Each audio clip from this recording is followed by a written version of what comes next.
দাঁড়াও সোহাগ, দাঁড়াও। কি করছো? শোন, পিঙ্কি যদি আজ তোমাকে আমার কাছ থেকে কেড়ে নেয়। যে ভুল এতদিন হয়নি, আজ কেন হবে? পিঙ্কি যদি তোমার মাকে খাওয়ানোর পর তোমাকে দাবি করে, তুমি কি ফেরাতে পারবে? পারবে না সোহাগ।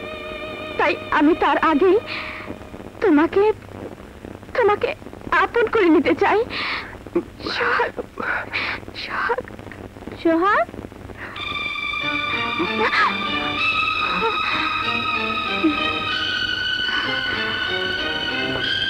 আমাকে ছেড়ে ওই কাজের মেয়ের প্রতি তোমার ভালোবাসা? পিঙ্কি, কি আছে এর মধ্যে যা আমার মধ্যে নেই?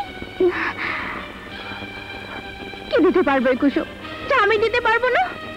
চুপ করে কেন সোহাগ, বলো। আমার কি দোষ? তোমার কথায় আমি ওই গন্ধময় বস্তিতে গিয়ে তোমার মায়ের কাছে অপমানিত হয়েছি। তোমাকে বাবার জন্য আমি নিজেকে সম্পূর্ণ পরিবর্তন করেছি। বলো, এটাই কি আমার দোষ? যদি দোষ না হয়ে থাকে, তারপরেও কেন আমাকে ভালো না বেসে ওকে নিয়ে ঢালাঢালি করছো?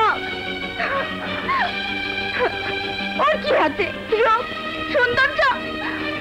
তোমার চেয়ে বেশি কিছু হয়তো কুসুমের নেই, কিন্তু সমস্যা একটাই, আমি কুসুমকে ভালোবাসি। তোমার সাথে পরিচিত হবার আগে কুসুমকে আমি ভালোবেসেছি। না, না। পিঙ্কি, আমি ইচ্ছে করলে তোমার দুর্বলতার সুযোগ নিয়ে খুব সহজেই তোমাকে ঠকাতে পারতাম, কিন্তু আমি তা করিনি, কারণ আমার ভালোবাসা সবসময় আমার সাথে ছিল। আমি দুঃখিত পিঙ্কি। না, পৃথিবীর কোন শক্তি আমার কাছ থেকে তোমাকে ছিনিয়ে নিতে পারবে না। আমি যা চাই খুব সহজেই তা পাই।